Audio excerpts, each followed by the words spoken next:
All right, what's up, guys? I'm back with some more of this WrestleMania 31 review, and this time I'm gonna review. I'm gonna try to stick to the stuff that I liked here. Try to stick to the stuff that I like. Keep it short. Keep it a little bit short. I'm gonna go with Ronda Rousey showing up in a WWE ring with The Rock, and I'm also gonna touch on Daniel Bryan winning the IC title match, well, the ladder match. And should I throw another match in there? I'm thinking, nah, I'm gonna save Rusev and Cena for the meat and potatoes of, something else. But you know what? Nah. Yeah. Let's stick that with someone else. Okay. So we're gonna start with the Ronda Rousey thing because that's a little bit shorter. That was spectacular, wasn't it? That was a WrestleMania moment.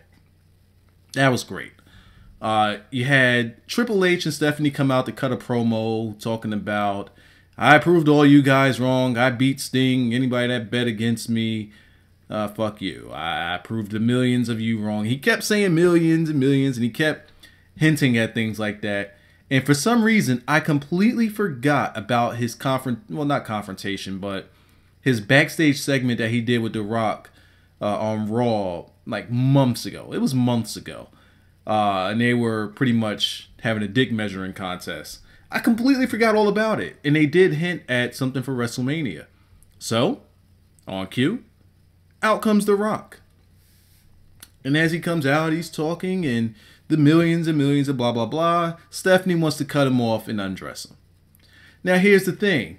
Nobody ever gets to get their comeback on Stephanie. Stephanie talks her shit. Nobody gets a chance to talk back.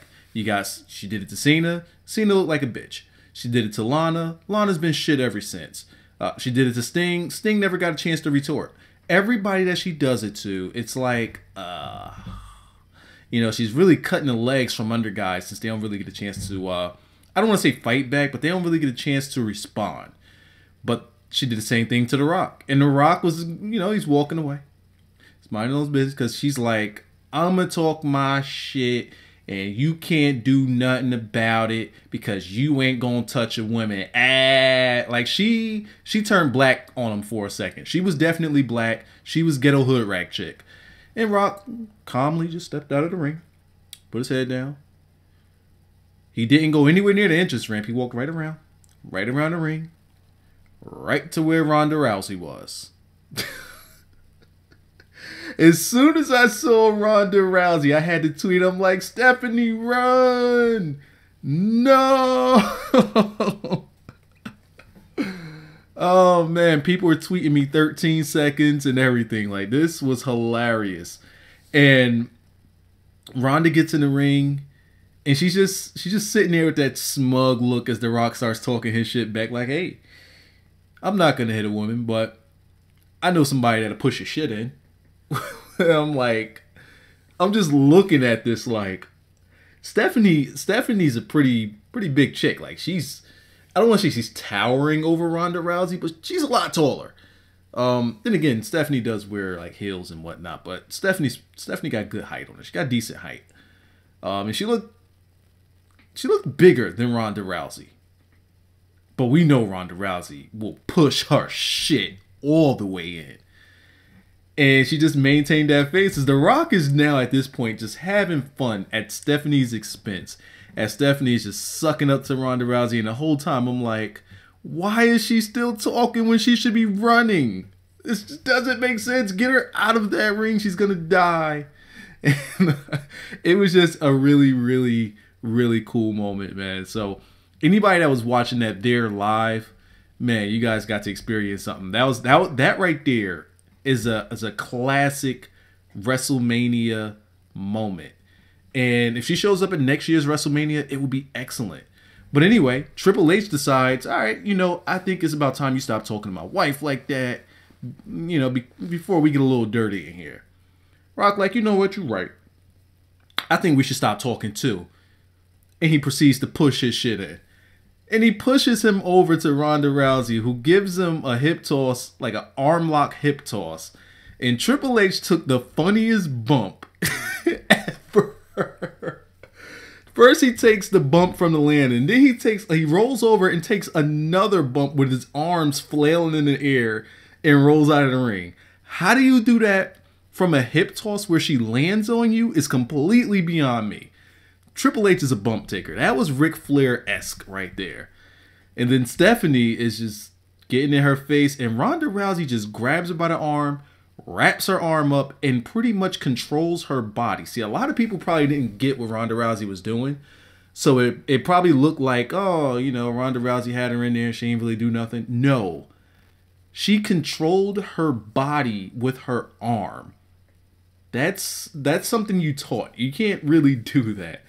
And I think that she wanted to put the point across even more by when she showed you how she threw her on a mat and rolled her back up and picked her back up, all while still controlling her arm and never letting it go. Like, that was amazing. That takes a lot of strength, a lot of training. That was amazing. She toyed with Stephanie with her arm. Yo, that was a great moment, man. Ronda Rousey rules, man. Now, I know I'm going to see a whole bunch of comments that say cyborg. Hey, Ronda Rousey says she'll take the fight if she just cleans up her act, man. She don't want to take on no roid freak. She ain't taking on Ivan Drago. Get off the drugs, drop the weight, and she can talk. Ronda Rousey's in the driver's seat, so, hey, pretty much the same way that Pacquiao had to come down to Floyd's level to get the match, Cyborg got to do it too. And I'm 100% on board with Cyborg there. With Ronda Rousey there. All right, real quick, let's talk about Seth Rollins and Randy Orton. I'm going to throw that one in there too. This right here was a pretty decent match. You know, it's pretty standard. It's what you know you're going to get from out of these two really good workers. Nothing different than what you would see on a Raw. Pretty routine match. But man, the spots that they had with... No. Let me just tell you guys about the finish. Because if there's the person that was watching this match and is on Twitter that didn't tweet, oh my God, something is wrong with you. Because that RKO out of the blackout, Seth went for a blackout where Randy Orton was like, you know, in typical position to take the blackout. The blackout is the curb stomp. Randy Orton launches himself up, which makes Seth Rollins go from doing the blackout to launching himself up in the air as if he's on a trampoline into an RKO. And I'm just sitting there like, oh my God, I think I just busted a nut. That was the greatest RKO any of you motherfuckers ever seen in your life. Nobody, like that RKO, that right there, bruh. That right there was out of control. I had to soak that up. I had to soak that up, man. But yeah, other than that, it was a typical match. Now, Daniel Bryan winning the IC title. Let me talk about this. I'm going to try to do it quick. But this needed some explanation because after he won the title, a couple of matches later, they did a backstage segment with Daniel Bryan doing an interview backstage. And then you got all of the legend Intercontinental champions coming back there and congratulating him. And I'm like, I know where they're going with this. Now, for any of you that, you know, keep your eyes to the news, Daniel Bryan once pitched to WWE that he wants to be the John Cena of SmackDown. He wants to give prominence to SmackDown. So I don't think that he minded taking an Intercontinental title and making it almost exclusive to SmackDown and building that title up to give it the prestige that it needs. I can't imagine. Well, yeah, I can. But it would be stupid if WWE wastes Daniel Bryan on an Intercontinental title and just make him a champ as chump. That's Solid Monster right there. Champs or chump. Well, you can't do that with Daniel Bryan. I think that they're going to make an attempt to give prestige to this title.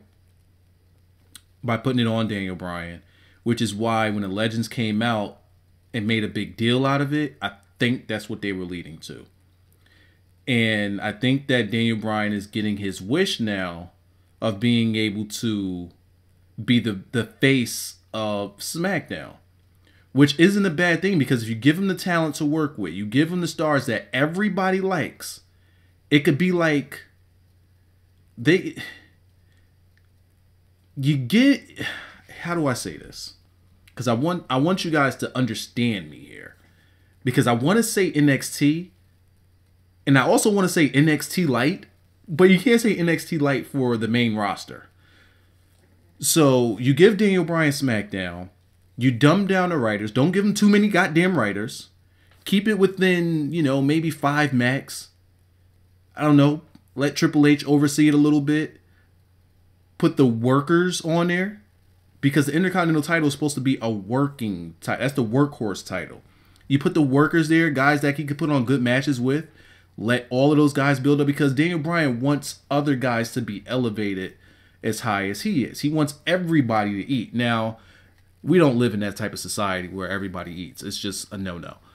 But that's what Daniel Bryan wants. So I think they're going to put him with some workers. Dolph Ziggler, Dean Ambrose, Luke Harper, everybody that was in that ladder match. I think they're going to be on SmackDown. It's not going to be exclusive. It's not going to be a brand split. But it's just going to be like those guys' main focus might be SmackDown. I think Daniel Bryan's main focus might be SmackDown, because he's going to want to build up SmackDown as a brand back to, at least how it used to be, so that it matters again. And at the same time, that title, might become SmackDown's title, and it might be Daniel Bryan. So I'm on board with it. As for the match, I thought it was a pretty solid match.